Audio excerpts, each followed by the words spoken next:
नमस्कार दोस्तों, आप सभी का एक बार फिर से स्वागत करता हूँ मैं मेरे इस यूट्यूब चैनल में। तो फ्रेंड्स, हम सभी को पता है कि जो राजस्थान में बीएसटीसी का एग्जाम होने वाला है उसकी डेट निकल चुकी है और 15 जून से उसके फॉर्म भरने शुरू हो गए हैं। अगर आपको भी बीएसटीसी का पेपर देना है तो आप जल्द से जल्द फॉर्म भरा दीजिए। और अगर आपको टीचर बनना है, क्योंकि ये जो बीएसटीसी है इससे 3rd ग्रेड का टीचर बना जाता है और बीएसटीसी की आपको पूरी जानकारी चाहिए तो आप मेरे यूट्यूब चैनल के ऊपर देख सकते हैं। बीएसटीसी के बारे में जितनी भी सारी बातें वो आपको इस वीडियो में बताई गई है।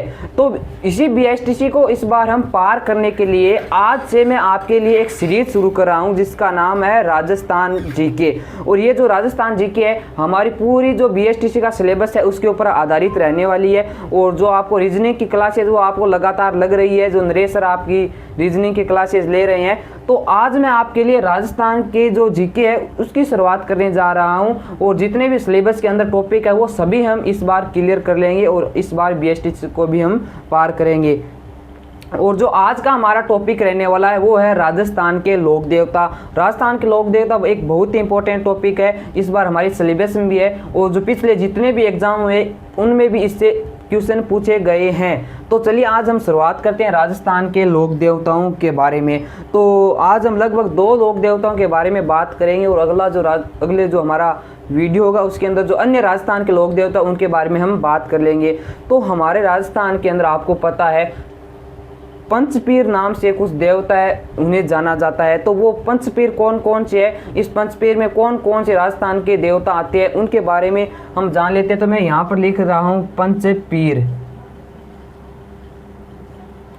तो राजस्थान के जो पंचपीर है उनमें कौन कौन से देवता आते हैं वो मैं देखता हूँ। तो इन पंचपीरों को याद रखने के लिए मैं आपको एक ट्रिक बता रहा हूँ, मतलब एक नाम बता रहा हूँ। उस नाम से आपके सभी जो राजस्थान के पंचपीर के अंदर जो देवता आते हैं उनके बारे में आपको पता चल जाएगा। तो मैं यहाँ पर एक नाम लिख रहा हूँ, वो क्या है, वो है गोपा मेहरा।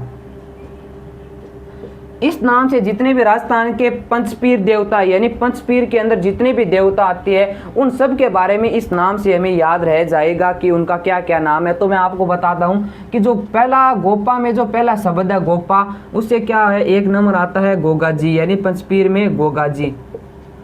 और 2 नंबर है पा यानी पाबू जी।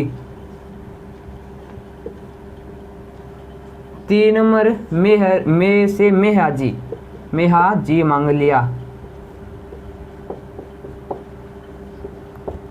और फिर 4 नंबर है से हड़बूजी और रा से रामदेव जी। यानी इस नाम से हमें जितने भी राजस्थान के पंचपीर देवता है, पंचपीर की श्रेणी में जिन जिन देवताओं को रखा गया है वो इस नाम से हमें याद हो जाएंगे। आपको रखना है गोपा मेहरा नाम याद और इससे राजस्थान के जो पंचपीर देवता है वो उनके नाम हमें याद हो जाएंगे। बता दिया, गो से गोगा जी, पा से पाबू जी, मे से मेहा जी मांगलिया, है से हड़बू जी और रा से रामदेव जी। तो ये तो हो गए हमारे राजस्थान के पंचपीर देवता। अब हम बात करते हैं राजस्थान के इन लोक देवताओं के बारे में कि इनकी क्या हिस्ट्री है, लोग इन्हें क्यों पूछते हैं। तो आज हम बात करने वाले हैं तेजा जी के बारे में, जो एक राजस्थान के लोक देवता है, उनकी क्या हिस्ट्री रही है उनके बारे में हम बात करते हैं। तो मैं यहाँ पर लिख देता हूँ तेजा जी। तो हम यह जान लेते हैं कि तेजा जी का जन्म कहाँ और कब होता है। तो इनका जन्म नागौर के खरनाल गांव में होता है, नागौर जिले के खरनाल में।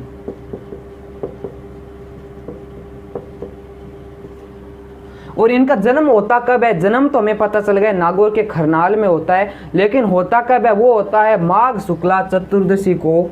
माघ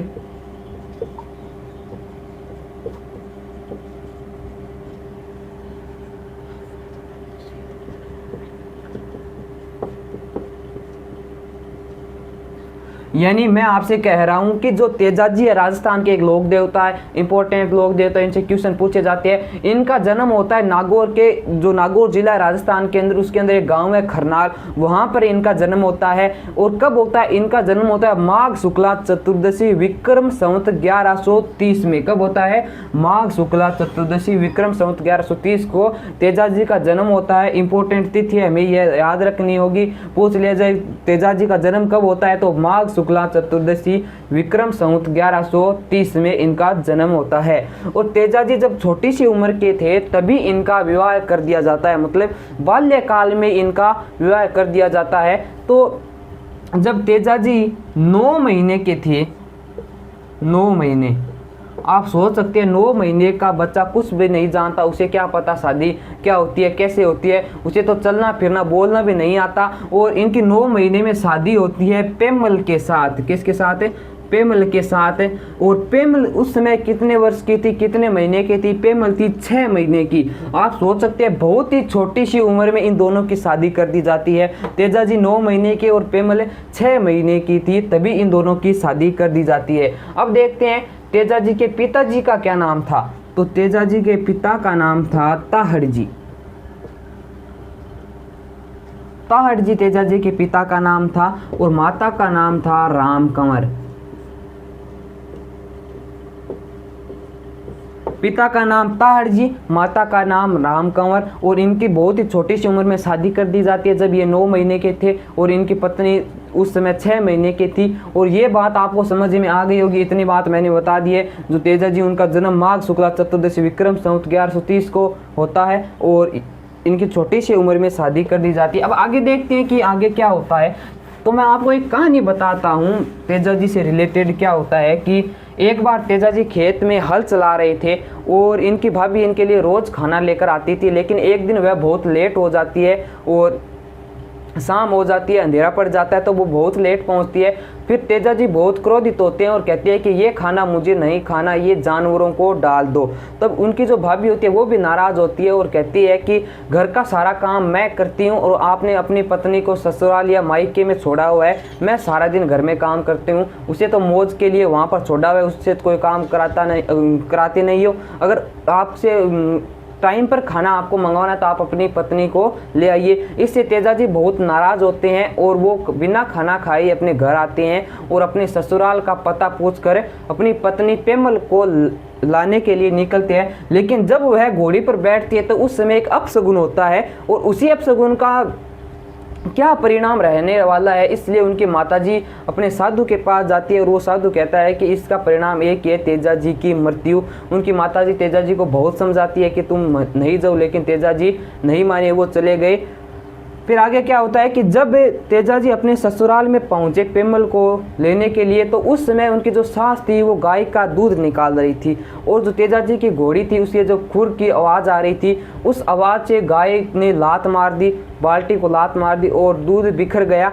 तो उससे जो तेजाजी की सास थी उसे बहुत गुस्सा है और उसने बहुत बुरी गालियाँ दी तेजाजी को और यह गालियाँ तेजाजी को भी बहुत बुरी लगी। इससे उन्होंने क्या किया, वो वापिस से चले गए। फिर पता चला कि तेजाजी आए थे तो उनके ससुराल वालों ने उन्हें रोकने की बहुत कोशिश की थी, लेकिन वो नहीं रुके।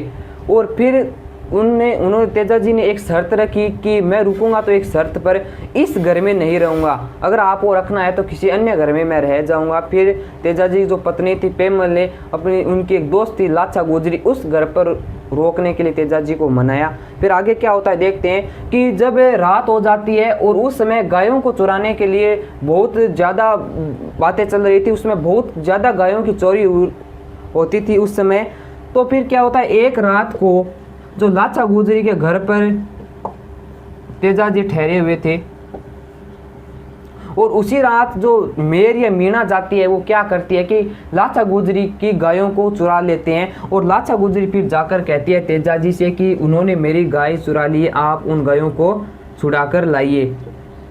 फिर तेजाजी अपनी घोड़ी पर बैठते हैं और उन गायों को छुड़ाने के लिए निकलते हैं और जितनी भी मेर या मीणा जाति के पास जितनी भी गायें थी वो सभी छुड़ाकर ले आते हैं और लाचा गुजरी को देते हैं। लेकिन लाचा गुजरी कहती है कि आपने मेरी सभी गायों के लिए ले आए हैं, लेकिन मेरे अब भी एक बछड़ा उनके कब्जे में, मेर या मीणा जाति के कब्जे में, आप उसे भी छुड़ा कर लाइए। तो तेजाजी उसे भी छुड़ाने के लिए वापस जाते हैं। जब यह रास्ते में होते हैं तो तेजाजी को एक सांप दिखता है, वो जलता हुआ लकड़ियों के ऊपर जल रहा है। तो तेजाजी अपने भाले से उस सांप को परे कर देते हैं, मतलब हटा देते हैं उनको। तो वह सांप क्या कहता है कि बड़ी मुश्किल से मेरी जून छूट रही थी, आपने ये अच्छा नहीं किया, अब मैं आपको डसूंगा। पर तेजा जी क्या कहते हैं कि तुम अब मुझे नहीं डस सकते, क्योंकि मैं लाचा गुजरी से वादा कर आया हूँ कि मैं उनका एक बछड़ा रह गया वो छुटाने जा रहा हूँ, वो आपको ज़रूर ला के दूंगा। तो सांप कहता है कि नहीं नहीं, मुझे तो आपको अभी डसना है। तेजा जी कहता है मैं आपसे वादा करता हूँ कि वो बछड़ा देने के बाद वापस से मैं आपके पास आ जाऊँगा। फिर सांप कहता है ऐसी कोई बात नहीं है, हम सांप बोल रहे, आप सोच रहे हैं सांप कभी बोलता है, लेकिन हमें पढ़ना पड़ेगा, क्योंकि जो तेजा जी से संबंधित किताबें उनमें लिखा हुआ है कि ऐसे उन दोनों के मध्य वार्तालाप होते हैं। मैंने तो वैसे आज तक कोई भी सांप को बोलते हुए नहीं देखा है। अगर आपसे किसी सांप ने बात की है तो कमेंट बॉक्स में ज़रूर बताइएगा, लेकिन ये बातें हमें पढ़नी पड़ेगी क्योंकि एग्जाम की दृष्टि से इंपॉर्टेंट बातें हैं, ऐसा उनकी किताबों में लिखा हुआ है। जितने भी तेजा जी से संबंधित किताबें या जो लेखे लिखी हुई है उनके अंदर यह बातें लिखी हुई है। फिर आगे क्या होता है, तेजा जी उनसे वादा करता है किसी सांप से कि मैं वापस आऊँगा। सांप भी कहता है चलो जाओ, लेकिन फिर तेजा जी जब मेर या मीणा से उस बछड़े को छुड़ाकर वापस लाचा गुजरी को देते हैं तो उस समय ये बहुत घायल हो जाती है, उनके पूरे शरीर पर बहुत चोटें आ जाती है। इस कारण से क्या होता है कि सांप कहता है कि मैं आपको नहीं डसूंगा, क्योंकि आप घायल है, मैं घायल व्यक्ति को नहीं डस सकता। अगर आपके शरीर में कोई ऐसा अंग हो जिसके ऊपर आप चोट नहीं आई हो, उस अंग को मैं डस सकता हूँ।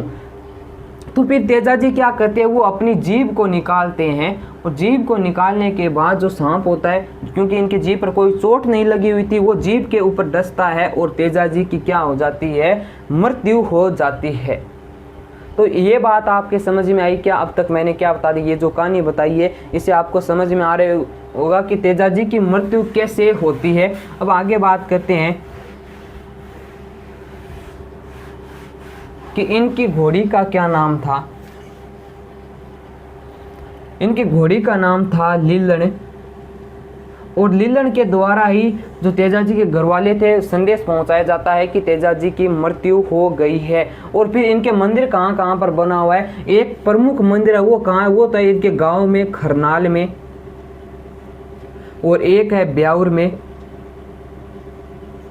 और एक है सेंदरिया में। तो तेजा जी की मृत्यु कहाँ पर होती है, वो होती है सेंदरिया में। सांप यहीं पर डसता है, यहाँ पर भी एक मंदिर है। तो ये 3 जगह पर तेजा जी का प्रमुख मंदिर है, क्योंकि यहाँ पर खरनाल में तो इनका जन्म हुआ था इसलिए यहाँ पर मंदिर है, और ब्याउर में भी एक मंदिर है, सेंदरिया में इनकी मृत्यु हुई थी इसलिए ये 3 प्रमुख मंदिर है। और इनकी घोड़ी का नाम है लीलण। अब देखते हैं यहाँ पर मेला कब लगता है, वो लगता है भाद्रपद शुक्ला दशमी को।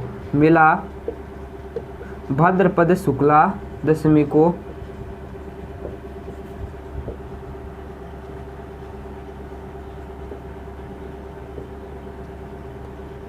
मेला लगता है। तो इतनी बात आपको समझ में आ गई क्या? मैंने बात कर ली तेजा जी के बारे में, उनकी सारी इंपॉर्टेंट जितनी भी बातें हैं। अगर कोई बात छूट गई है तो आप कमेंट बॉक्स में पूछ सकते हैं, आपको जल्द से जल्द उसका उत्तर मिलेगा। और आपको बीएसटी से संबंधित कोई अन्य भी जानकारी चाहिए तो आप भी कमेंट बॉक्स में कह सकते हैं, आपको उसके बारे में जल्द से जल्द उत्तर दिया जाएगा। तो आज हमने बात कर ली तेजा जी के बारे में कि तेजा जी का क्या इतिहास है। आपको रिपीट करा देता हूँ, उनका जन्म खरनाल के अंदर होता है। कब होता है? विक्रम संवत 1130 में होता है। और इनके पिताजी का नाम ताड़ जी और माता का नाम राम कंवर था। इनके पत्नी का नाम पेमल था। और जब इनके भाभी जी खाना लेकर आते उस बात को आपको मैंने बताया, तो ये नाराज़ होकर ससुराल जाते हैं। और ससुराल फिर इनकी सासू इनको गालियाँ देती है, वापस आ जाती है। लाचा गुजरी ने गायें लेने के लिए भेजती है, उस वजह से इनकी क्या हो जाती है, मृत्यु हो जाती है, क्योंकि उस समय सांप इन्हें डस लेता है।